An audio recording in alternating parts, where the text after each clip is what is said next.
Hey guys, Oracle Bree Marie here with Twin Tuition. Today I want to tell you a bit about how I became a divine messenger. Hey Spirit fam, thanks for joining me again. Today I'm going to tell you a bit about how I became Oracle Bree Marie and how everything really started to take off for me. At the end of this video I am going to do a brief, it's not going to be in depth, but I am going to do a brief pick a card from the True Love Oracle deck. If you're interested, I'm going to link a timestamp below and you can just go ahead and skip right ahead. I'm going to read these directly from this book because they're incredible messages. So, alright, to start, I just want to say, when I say a divine messenger, we are all divine.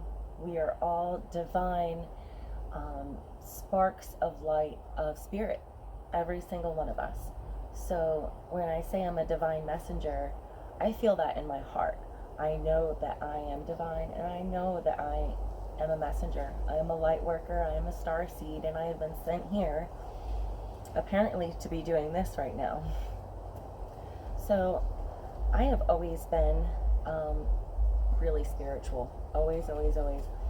I was actually into tarot in my late teens and early 20s. I had a lot of friends recently tell me that they remember when I was doing readings for them back then, before it was even really important to me, when it was just something fun to do.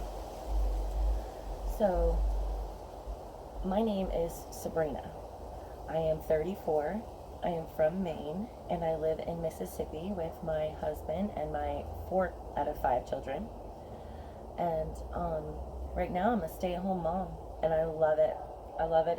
It's what I've always dreamed of, actually. And nothing was really missing. Like, I never really, it didn't dawn on me that there was anything missing from my life. And then in October, my cousin Dylan passed away tragically. He was only a year younger than me, and his death really impacted me. I haven't seen him in years, unfortunately. It's been a very long time. It's been 7 years since I've even lived in Maine, but it impacted me really, really hard, and I just immediately started to get these messages. Messages. They were just coming faster than I could receive them, and it was really mind-blowing at first, because I haven't had a lot of major deaths and major losses in my life, praise the Lord, but I lost my grandmother when I was 19, and that was probably my biggest loss. I've lost friends throughout the years, and then Dylan's death. My husband lost his father last year, and actually now in hindsight I realize that I was actually getting messages from him immediately too. But with Dylan, it was crazy. I would come outside and I was thinking about him. I couldn't go to the funeral, so I'd be outside and I'd be talking to him in my head, and telling him all these feelings and thoughts that I had, and I was getting responses. I remember one day I came out, and I know that there's a major butterfly migration of all the butterflies going south to Mexico. But I would come outside, and my entire garden, my entire backyard, I'll have to find a video, they were just full. I don't mean a few or dozens, there were hundreds of yellow butterflies, hundreds of them. And then there were random monarch butterflies. I saw a red cardinal. That's how he sends his major symbols to me, is through red cardinals. And it was just constant messages everywhere. So for my spirituality really came back through. How can you receive so many messages from a loved one that you've lost and not let that hit you on some spiritual level? So for Christmas, I wanted to get all of my family some crystals. And it's so weird because I don't even know where that came from. And then I reached out to an old childhood friend who sells crystals, and this was on December 7th. So from end of October to the first week of December. It was December 7th that I reached out to her. I'm getting all these messages, right? And then I touched base with this childhood friend of mine, and we both activated something in each other quite instantly. Like, we both had this complete activation where our confidence, our abilities, our everything, just really all these pieces just started falling into place. And I started dabbling back into the tarot. You know, her and I were practicing on each other. We were offering free tarot readings, and then the moment came where I was doing, I'll never forget this, I was doing a free fertility tarot reading. And I asked her, I'm like, how am I supposed to know when this baby is going to be born? Or if it's going to be a boy or a girl? Or when they're going to conceive? It doesn't tell you these things. Don't get me wrong. There's a million reasons, a million explanations for every single card in the tarot deck. But it doesn't tell you stuff like that. And she told me, she said, Sabrina, the answer you already know. Use your intuition. And I was like, oh my goodness, it changed everything for me, because she was right. She couldn't have been more right. So then I started listening to my thoughts more. I started paying more attention. And I started, finishing this fertility reading, and I'd ask in my head, I would say, okay, Spirit, so when will they conceive? And without even trying, and without even putting any thought or effort or energy into it, without using my imagination or pulling or stretching or reaching for the answer or anything, I would just hear it, spring, May. Just like crazy things, like numbers would start popping into my head. I started understanding what the feeling of a masculine or feminine energy felt like. There was this whole world that opened up to me that day, and I realized that I always knew I felt a little different than anybody else, but now I really get it. Now I was really starting to understand. I was having clairaudient abilities. And then towards the end of the month,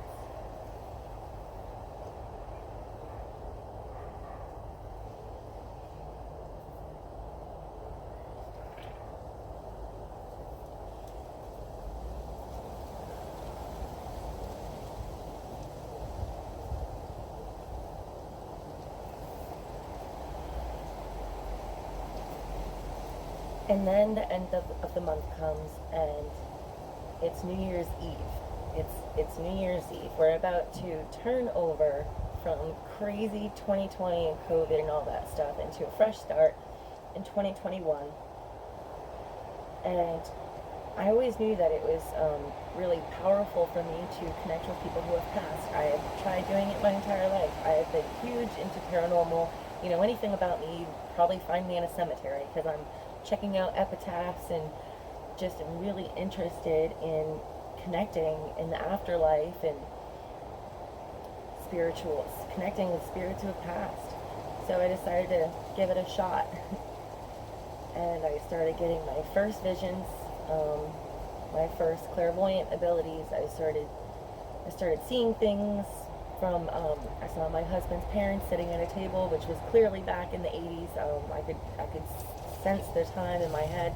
That's a whole nother video.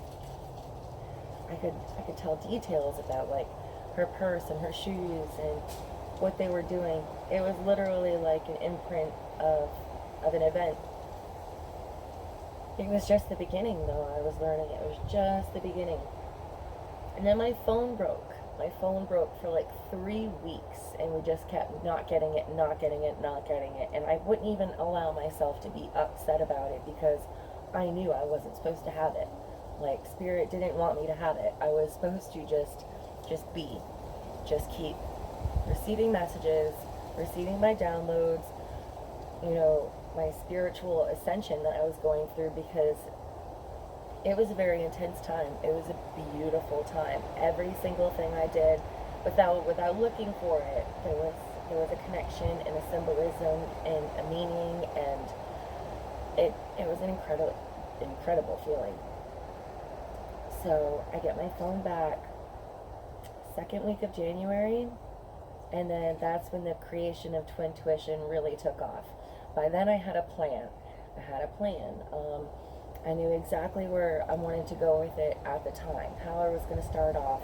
My confidence was where it needed to be to really come out and tell the world, tell my family, my friends, anybody who's ever known me, strangers, hi, I am a psychic medium, and I hear things. I hear things from other realms, I hear spirit voices, I talk to my angels. Like, that's pretty big to just come out and be like, I talk to angels, and they talk back to me. It's pretty great, but to have the strength and confidence to just come out and tell people that, it's a whole new level, it's a whole new ballgame. And I did it. And that was when I went from Sabrina, the same old Sabrina who I've always been, who never had a nickname, struggled with identity, didn't really know where she was going. I knew I felt different. I didn't fit in. I wasn't sure why. Hermit, kept to myself, and it got to the point in my life where I was okay with that. Oracle Bree Marie was born. I had my transformation, and I actually have a phoenix tattoo. I was reborn from my ashes again. Excuse me. So that is how I became Oracle Messenger Bree Marie. And I feel very strongly that no matter how I'm giving messages, whether it's in spiritual advice, wisdom, or teachings, whether it's through the oracle cards, through readings, tarot cards or readings, through helping someone heal when they're grieving through a mediumship reading, I am a light worker, and I help people heal. I help translate symbols and messages from the other side, from the divine realm to our earthly realm. It's pretty amazing. So I spent all of February just like being very consistent, and enjoying, making sure that I was enjoying it the whole way.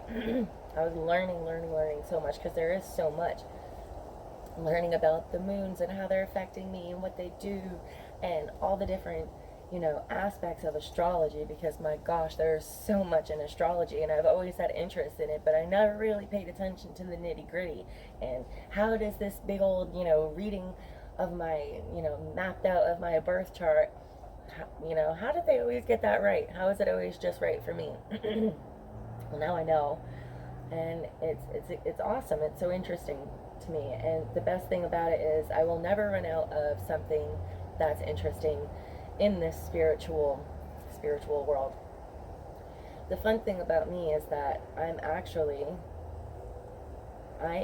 a writer. I've always been a writer. So sitting in front of you right now, on camera, filming this, it's a whole new, it's a new world for me. It's something different. I have a difficult time talking like this because I don't retain information well. I am someone who processes information. I am constantly receiving, processing, and giving messages. Even before I knew what I was doing it. And nothing ever really sticks because there's so much. It's just constant. But here I am trying it out, and we'll see how it goes. I hope to start putting out 2 videos a week. We're going to do a story time video, and then I'm not really sure yet, because I know everybody loves to pick a card, and I love to pick a card too. Don't get me wrong. I might start getting into in-depth, like really in-depth pick a cards, or I'm not really sure. I think I'm leaning more towards mediumship right now because there's so many options. I am still always going to be available for tarot readings, for oracle readings. I will do occasional pick a cards, even if it's not something I'm doing on a regular. But right now, I've actually I've had some mediumship training classes. I have gotten a mentor, and I have a couple people under me that I'm already mentoring, and I really feel like that's going to be my niche, however you say that. Actually, that was the first time I couldn't say a word today, so not bad at all. But that's kind of where I'm going with this, is at the end of the day, I want to make sure that I help teach others and that I help heal others, and the whole while I am teaching and healing myself. So I hope that you continue to follow me and continue to join me. I would love it if you would subscribe, like this video if you're a fan of somebody just waking up one day and realizing that there's a whole nother world out there and somewhere they belong that is against the norm. It's against the social norm. I've been called a witch already. I've been, well, or not called, but asked, because there's a lot of interest in misunderstandings, I think, in psychic mediumship, and that's what I hope to change. I hope to help people understand and explore a little bit more of how you can be religious and still have a reading done from a psychic. It's not evil. It's not goodness, I talk to God every second of every day, so it's like, and I'm pretty sure I'm not going to hell for what I'm doing. Everything is good. It's all good. It's great. It's beautiful. Oh my goodness. The bees are back. If you saw my last video, the bees are back. I'm actually going to insert at the end of this a little funny clip of bee clip that I took earlier. It's hilarious. You're going to be glad I did that. Okay, so that's it for today. I'm going to turn things over to the pick a card reading. Thank you for joining. Take care. Love life, and blessings. Okay, so here we are. If you want to go ahead and take a minute, trust your intuition, and pick a card. How is a bee? Go ahead and pick a card. Remember, you can look in the description box and find your timestamp. Okay, so if you chose this super cute little rose quartz butterfly, you picked the Divine Feminine. Let's read a little about what that means. The Divine Feminine is returning to us all once more after thousands of years of dominance by the distorted masculine. She is characterized by qualities such as nurturing behavior, patience, caring, acceptance, trust, going with the flow, harmony with natural cycles, sharing, communal cooperation, healing, a connection to nature, and a more circular, organic way of getting things done.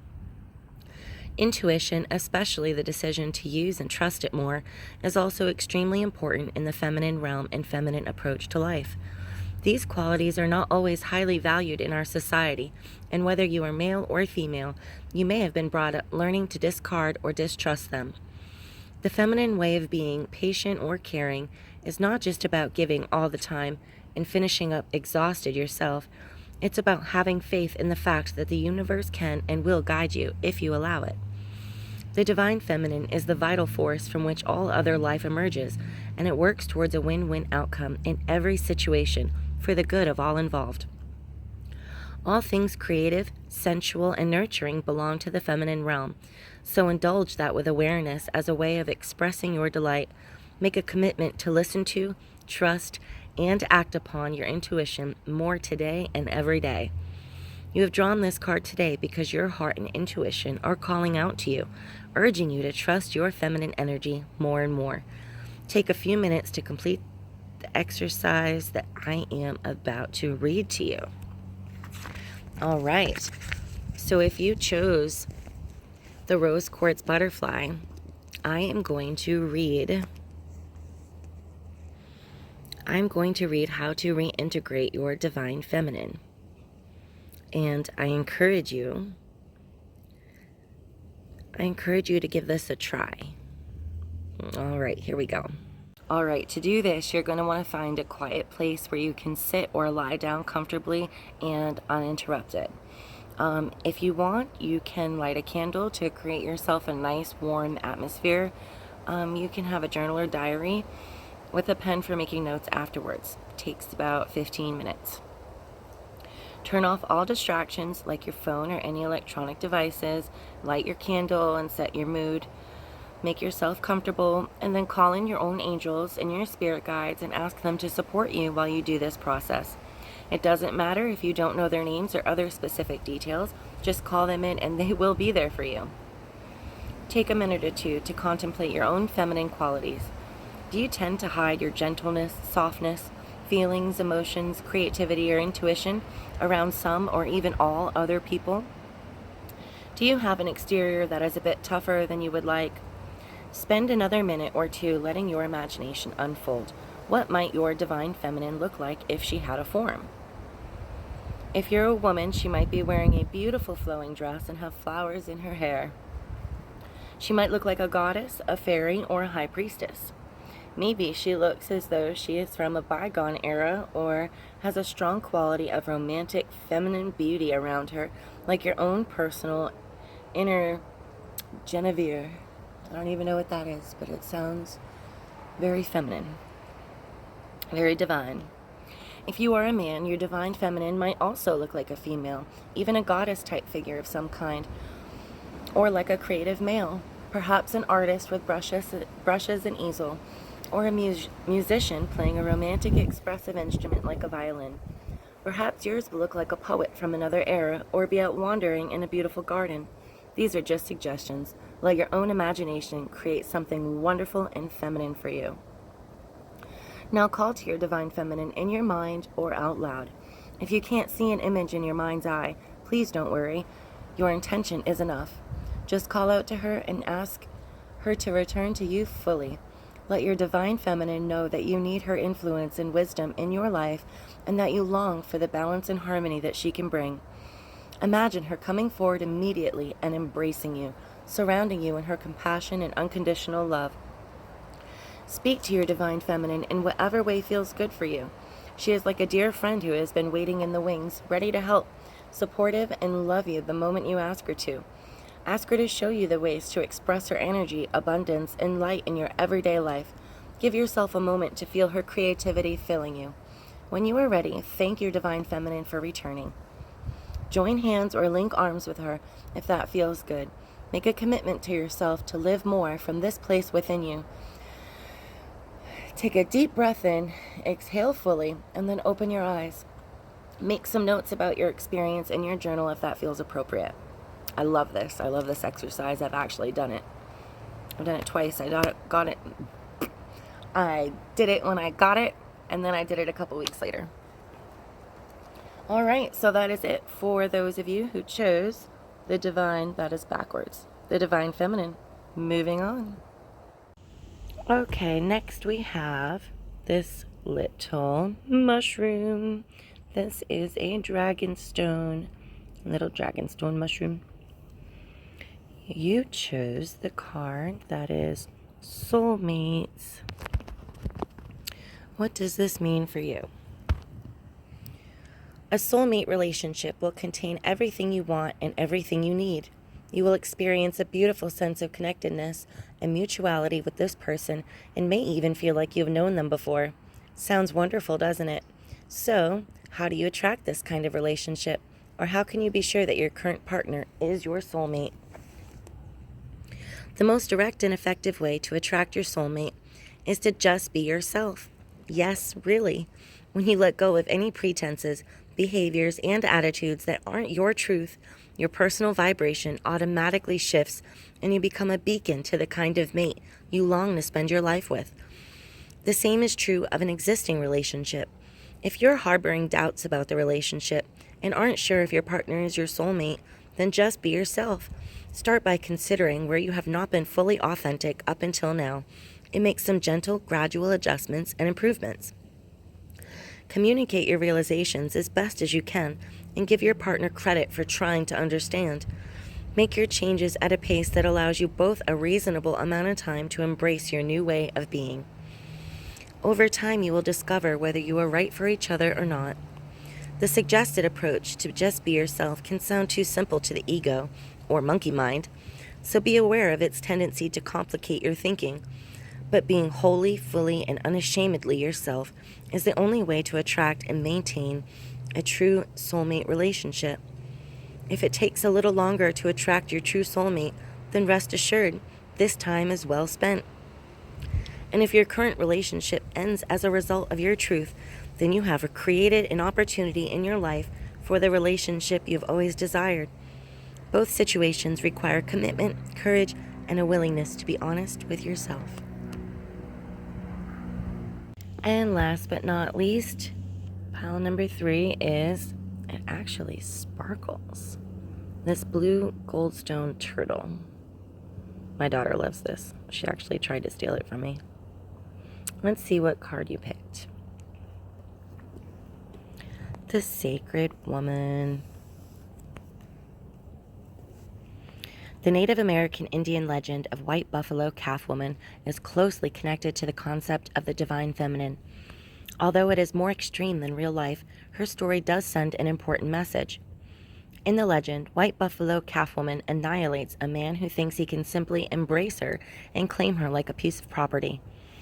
The man who senses her divinity and wild power is spared the same fate because she can see that even though he holds his bow and arrow up to her in fear, he respects her power. On returning to his tribe, the surviving warrior does as she requests and organizes a feast to celebrate her impending arrival. In return, she teaches the tribe sacred rituals and bestows important forms of abundance upon them. White Buffalo Calf Woman brings an important reminder to us today about the potentially destructive forces that are available when the feminine is treated as trivial. In modern life, this applies to both men and women, meaning that women must be prepared to value themselves and act upon this if they want to be respected by their male counterparts. White Buffalo Calf Woman did not play games, make idle threats, or pretend to be something that she was not. She did not compromise herself or her integrity for mere physical security or a life that was less than fulfilling, and by annihilating the disrespectful warrior, she made it clear to all others that her power was not to be doubted. In modern life, this is played out in the way a woman treats herself and allows herself to be treated. When a woman truly respects herself and acts upon her feelings, men will naturally respect her or leave her alone. When you call White Buffalo Calf Woman into your life, she will help you do away with self-sabotaging behaviors and help you to have the courage to do what you know you need to do. All right, everybody, there is your 3 messages. Thank you for joining me for our video, and I will see you soon.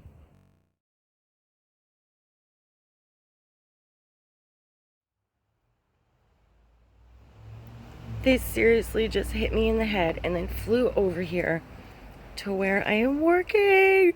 Look at how big that one sucker is. That must be the woman. Is she stuck? I am not unsticking her. Ask your man. Oh, there's already 2. Oh my goodness. Are you kidding me?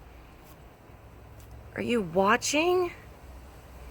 Or are you waiting to join? Oh yeah, they're definitely mating. I have never seen anything like this in my life, and they're doing it on my notebook.